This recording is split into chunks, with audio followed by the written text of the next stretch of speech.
अस्सलाम वालेकुम dear students. Second year computer का आज हमारा फर्स्ट लेक्चर होगा चैप्टर नंबर 8 से start, getting started with C. C language का स्टार्ट लेंगे। सेकेंड ईयर कंप्यूटर की अगर हम बात करें तो हमारे पास 14 चैप्टर्स हैं, जिनमें से पहले जो 7 चैप्टर हैं वो डेटाबेस के ऊपर और बाकी के जो 7 चैप्टर हैं वो सी लैंग्वेज के ऊपर हैं। यानी कि उनमें सी लैंग्वेज के बारे में जितने भी सी के कॉन्सेप्ट्स हैं, बेसिक्स हैं डेफिनेटली, तो वो हम पढ़ेंगे। हम लोगों ने इस लेक्चर सीरीज का आगाज किया है सी लैंग्वेज से, क्योंकि अब आगे एग्जाम्स आने वाले हैं, एग्जाम्स हमारे बहुत करीब हैं समझ लीजिए, तो इसलिए सोचा गया है कि इस सीरीज को हम कंटिन्यू करेंगे और जो भी कुछ इंपॉर्टेंट टॉपिक्स हैं हम उनको खास करके डिस्कस करेंगे। तो क्योंकि चैप्टर नंबर 8 एक बहुत इंपॉर्टेंट चैप्टर है सेकेंड ईयर का, पार्ट 2 कंप्यूटर साइंस का, तो उसके लिए आज हमने ये हमारा फर्स्ट लेक्चर होगा जिसमें हम सबसे पहले बात करेंगे जी सी से, क्योंकि डेफिनेटली हमने जो है वो कवर ही सी लैंग्वेज को करना है। सी एक प्रोग्रामिंग लैंग्वेज है। थोड़ा सा हिस्ट्री में अगर पीछे चलें तो हिस्ट्री में अगर हम बात करें कंप्यूटर की, कंप्यूटर एक ऐसा आला या कंप्यूटर एक ऐसी डिवाइस या एक ऐसा गैजेट है जो इंस्ट्रक्शंस के बगैर काम नहीं करता। बहुत ही सिंपल वे में लेके चलते हैं इसको। कंप्यूटर एक ऐसी इलेक्ट्रॉनिक डिवाइस है जो हदायत के ऊपर काम करती है। अगर आप कंप्यूटर को हदायत देते हो, कोई भी हदायत देते हो, इंस्ट्रक्शंस देते हो, ऑर्डर देते हो, वो उसके अकॉर्डिंगली बिहेव करता है, वो उसके अकॉर्डिंगली ही काम करता है। ओके, कंप्यूटर को जो इंस्ट्रक्शंस हम देते हैं उनको हम प्रोग्राम कहते हैं। Okay, the set of instructions given to the computer to perform a particular task that is called as program। अगर हम बात करें प्रोग्रामिंग लैंग्वेज की, जो इसके बाद का कॉन्सेप्ट है, तो वो सेट ऑफ इंस्ट्रक्शंस जिसकी हम अभी बात कर रहे हैं, जो हम कंप्यूटर को देंगे कोई भी काम करवाने के लिए, कोई वेबसाइट बनवाने के लिए, कोई एप्लीकेशन बनवाने के लिए, कोई गेम डिजाइन करवाने के लिए, या व्हाटएवर, जो भी आपने एक सिंपल वेब पेज ही क्यों नहीं बनाना, वो प्रोग्राम, वो सेट ऑफ इंस्ट्रक्शंस जिस लैंग्वेज के जरिए से लिखे जाएंगे, वो सेट ऑफ इंस्ट्रक्शंस जिस लैंग्वेज को फॉलो करते हुए हम लिखेंगे, उस लैंग्वेज को कहते हैं प्रोग्रामिंग लैंग्वेज। मींस के प्रोग्राम जिस लैंग्वेज में लिखा जाएगा, बहुत ही सिंपल, उसको प्रोग्रामिंग लैंग्वेज बोलेंगे। प्रोग्रामिंग लैंग्वेज के अंदर ठीक है जी, हमने लिख लिया, हमने कोई भी प्रोग्रामिंग लैंग्वेज यूज की। हम यहाँ पे बात करते हैं अपनी दो प्रोग्रामिंग लैंग्वेज की। प्रोग्रामिंग लैंग्वेज दो तरह की होती है, इस चीज को याद रखिएगा हमेशा। इसकी दो टाइप्स हैं। There are two types of programming languages. उनमें एक है लो लेवल प्रोग्रामिंग लैंग्वेज और एक है high level programming language. Low level programming languages पहले इस्तेमाल होती थी, अब इनका इस्तेमाल आपको नजर नहीं आएगा। लो लेवल प्रोग्रामिंग लैंग्वेज में फर्दर हमारे पास दो कैटेगरीज हैं। लो लेवल जो है, एक मशीन लैंग्वेज को बोलते हैं और एक असेंबली लैंग्वेज को। मशीन लैंग्वेज आपकी प्योर बाइनरी लैंग्वेज है। आपको पता है कि कंप्यूटर आपका अंडरस्टैंड करता है 0 1 वाले सिस्टम को, बाइनरी सिस्टम को, जिसमें हम 0 और 1 सिर्फ मेंशन करते हैं। तो लो लेवल की जो पहली लैंग्वेज है, जिसको हम लोग मशीन लैंग्वेज कहते हैं, मशीन लैंग्वेज सिर्फ 0 1 की सीरीज को अंडरस्टैंड करता था। ये एक ऐसी लैंग्वेज थी। लो लेवल लैंग्वेज में एक सेकेंड लैंग्वेज थी हमारे पास, जिसको हम असेंबली लैंग्वेज कहते हैं। असेंबली लैंग्वेज आज भी जो यूटिलाइज की जाती है, ये एक प्रोग्रामिंग लैंग्वेज है। इसके जरिए से हम प्रोग्राम लिखते हैं, इंस्ट्रक्शंस लिखते हैं। असेंबली लैंग्वेज और मशीन लैंग्वेज में जो डिफरेंस है वो सिर्फ ये है कि असेंबली लैंग्वेज भी सेट ऑफ या सीरीज ऑफ डिजिट्स ही इस्तेमाल करेगा 0 1 का, लेकिन अपार्ट फ्रॉम दिस इसके अंदर चंद एक जो है आप कह सकते हैं कि वर्ड्स को शामिल किया गया था। या हम हिस्ट्री में अगर पीछे चले जाए तो उसकी बात कर रहे हैं, हम मॉडर्न हिस्ट्री की बात नहीं कर रहे। तो असेंबली लैंग्वेज में चंद एक वर्ड्स भी शामिल किए गए जिनको हम निमोनिक्स कहते हैं। तो ये दोनों प्रोग्रामिंग लैंग्वेजेस थी, but low level programming languages थी। लो लेवल प्रोग्रामिंग लैंग्वेजेस ऐसी लैंग्वेज होती हैं जिनमें किसी भी प्रोग्रामर को, डेवलपर को, उसके डिजाइनर को उसका डिटेल्ड नॉलेज होना चाहिए हार्डवेयर का। अगर आपके पास हार्डवेयर का डिटेल्ड नॉलेज नहीं है तो आप इन लैंग्वेजेस के ऊपर काम नहीं कर सकते थे। इट मींस दैट कि ये समझ लीजिए ये मशीन डिपेंडेंट लैंग्वेज थी।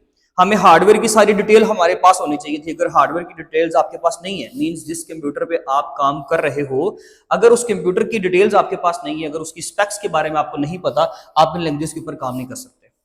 आप ये कह सकते हो कि ये जो कोड था मशीन लैंग्वेज या असेंबली लैंग्वेज का, वो वेरी करेगा आपके घर के कंप्यूटर पे और आपके ऑफिस के कंप्यूटर पे। अगर हम सेकंड कैटेगरी की बात करें तो दूसरी जो लैंग्वेज है हमारे पास वो है high level language. High level language एक ऐसी लैंग्वेज है जो कि very near to human being है। इसके अंदर जो भी इंस्ट्रक्शंस या कोड लिखा जाता है वो 0 1 के ऊपर मुश्तमिल नहीं होता। हाँ, इसमें 0 1 इस्तेमाल हो सकता है, लेकिन खास करके हाई लेवल लैंग्वेज वो लैंग्वेज हैं जो कि हम लोग ह्यूमन बीइंग की जो लैंग्वेजेस हैं उनके साथ तकरीबन उसको रिलेट कर सकते हैं। जैसे कि इंग्लिश के वर्ड्स हैं, उसमें मैथमेटिकल नोटेशंस शामिल की जाती हैं। इन लैंग्वेजेस को हाई लेवल लैंग्वेज कहते हैं और इसमें हमें अगर हार्डवेयर का डिटेल्ड नॉलेज नहीं भी है तब भी हम इन लैंग्वेजेस के ऊपर काम कर सकते हैं। सी लैंग्वेज एक हाई लेवल लैंग्वेज है, हाई लेवल प्रोग्रामिंग लैंग्वेज। वापस चलते हैं, set of instructions given to computer to perform a task, और जिस लैंग्वेज को इस्तेमाल करते हुए हम उन इंस्ट्रक्शंस को लिखेंगे that language is termed as programming language. और the process of storing and feeding the instructions into the memory of computer, ये जो इंस्ट्रक्शंस हमने लिखी, जो लैंग्वेज का हमने काम लिखा, इस सारी फाइल को या इस सारे कोड को या इन इंस्ट्रक्शंस को कंप्यूटर की मेमोरी में शामिल करने का जो प्रोसेस है that is called as computer programming. बहुत ही सिंपल टर्म है, व्हाट इज कंप्यूटर प्रोग्रामिंग, के जो प्रोसेस है हमारा, एक ऐसा प्रोसेस, एक ऐसी तकनीक कि जिसके जरिए से लैंग्वेजेस का लिखा हुआ काम हम कंप्यूटर के ब्रेन में, मेमोरी में शामिल करेंगे, स्टोर करेंगे, फीड करेंगे, that is termed as computer programming. The next one is programmer. ये टर्म आपने याद रखनी है, the person who knows the syntax of any computer programming language, he is called as a programmer, he और she is called a programmer. यानी कि वो शख्स, वो बंदा कि जिसको कंप्यूटर प्रोग्रामिंग लैंग्वेज का सिंटैक्स ठीक से आता है और वो कोड को सही से लिख सके और उसको चला सके, एग्जीक्यूट करवा सके, उसको हम प्रोग्रामर कहते हैं। सी एक प्रोग्रामिंग लैंग्वेज है। ओके, अब सी लैंग्वेज में अगर हम इसकी हिस्ट्री की बात करें तो पहले बी लैंग्वेज हुआ करती थी। B language was invented by Ken Thompson in 1969 to 70, यानी कि इस ड्यूरेशन पीरियड के दरमियान केन थॉमसन ने बी लैंग्वेज को इन्वेंट किया था। बी एक ऐसी लैंग्वेज थी, प्रोग्रामिंग लैंग्वेज थी, इसका काम था under the Unix operating system. आपको पता है आपका एक operating system Unix operating system भी हुआ करता था। इस ऑपरेटिंग सिस्टम के अंडर रन होने वाली एप्लीकेशंस को बनाने के लिए बी लैंग्वेज को बनाया गया था। But with the passage of time, कुछ वक्त के बाद 1972 में डेनिस रिची नामी एक शख्स ने, एक मैथमेटिशियन ने सी लैंग्वेज को इन्वेंट किया इन द सेम लैब। यानी कि आप कह सकते हैं कि बी लैंग्वेज को ही आगे अपग्रेड करने के बाद इसको अपग्रेड किया गया और इसको चेंज कर दिया गया सी लैंग्वेज में। AT&T का एक लैब था जिसको हम बेल लैब कहते हैं। ये मैं इसलिए यहाँ पे डिटेल में लिख रहा हूँ क्योंकि ये आपको MCQs में पूछ सकता है। वो AT&T American telecommunication and telegraph, ये कंपनी है, टेलीकम्युनिकेशन कंपनी थी, जिसने ये तकरीबन 2005 के बाद किसी दूसरी कंपनी ने इसको ओवरटेक कर लिया था। तो ये बेल लैब, इनकी बहुत सारी लेबोरेटरीज थी जिनमें एक लैब का नाम था बेल लैब, जहां पे जितने भी ये रिसर्च के और टेलीकम्युनिकेशन के काम होते थे, तो वहां पे बेल लैब के अंदर बेसिकली इस लैंग्वेज को इन्वेंट किया गया। ये इसको फर्स्ट टाइम आप ये भी कह सकते हैं कि पहले सी लैंग्वेज को K&R, कैर्निघन एंड रिची लैंग्वेज के नाम से भी जाना जाता था। ये तीनों, केन थॉमसन, K&R, कैर्निघन एंड रिची, और इसके अलावा डेनिस रिची की बात करें, कैर्निघन, रिची और केन थॉमसन, ये तीनों बंदे जो थे ये एक ही वक्त में उस लैब के अंदर काम किया करते थे, जिन्होंने इन लैंग्वेजेस के ऊपर काम किया। बी को बाद में एनहांस करके फिर सी लैंग्वेज में चेंज कर दिया। तो ये तीनों आप समझ लीजिए कि एक ही वक्त में ये उस लैब के अंदर काम किया करते थे जब इन्होंने मिलके इन बी और सी लैंग्वेज के ऊपर काम किया। इवन के आप कह सकते हैं कि अगर हम हिस्ट्री की बात करें तो इन्होंने यूनिक्स के ऊपर बहुत सारा काम किया, यूनिक्स ऑपरेटिंग सिस्टम के ऊपर।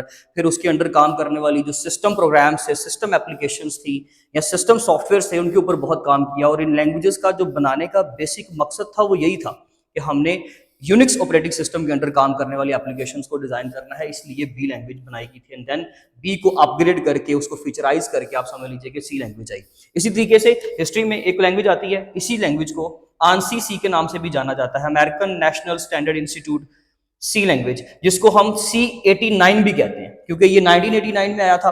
बाद में 1989 के बाद फिर इसको 90 में कुछ चेंजिंग्स की गई, फिर 92 में कुछ चेंजिंग्स की गई, तो उसके वो ये वाली नोटेशन यूज करते हैं उसके लिए, C89 यानी कि 99, फिर C90 यानी कि 1990 एंड C95 यानी कि 1995। तो ये with the passage of time history में वक्त के साथ साथ इसके अंदर कुछ तब्दीलियां आती रही, इसको फीचराइज किया गया क्योंकि इसकी फ्लेक्सिबिलिटी इस लैंग्वेज की इस तरह से थी, या आप समझ लें कि इस लैंग्वेज के अंदर जो इसकी आप कह सकते हैं इसकी जो खसूसियात थी वो इस तरह की थी कि इसको हिस्ट्री में बहुत ज़्यादा यूटिलाइज किया। अगर आज तक हम सी के प्रोग्रामिंग कॉन्सेप्ट्स को यूटिलाइज करते हैं, इवन किसी भी लैंग्वेज को सीखने के लिए या किसी भी लैंग्वेज के ऊपर मूव करने के लिए कोशिश की जाती है कि हमारे सिलेबस के अंदर सी लैंग्वेज के सिंटैक्स को और कॉन्सेप्ट्स को समझने पर फोकस किया जाए। तो ये था हमारा एक brief introduction with the C language. हमने सी के बारे में कुछ बेसिक चीजें जानी हैं।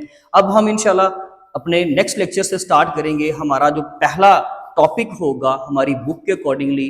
तब तक के लिए अपना बहुत ख्याल रखें। इंशाल्लाह नेक्स्ट लेक्चर में मिलेंगे। तब तक के लिए अल्लाह हाफिज़।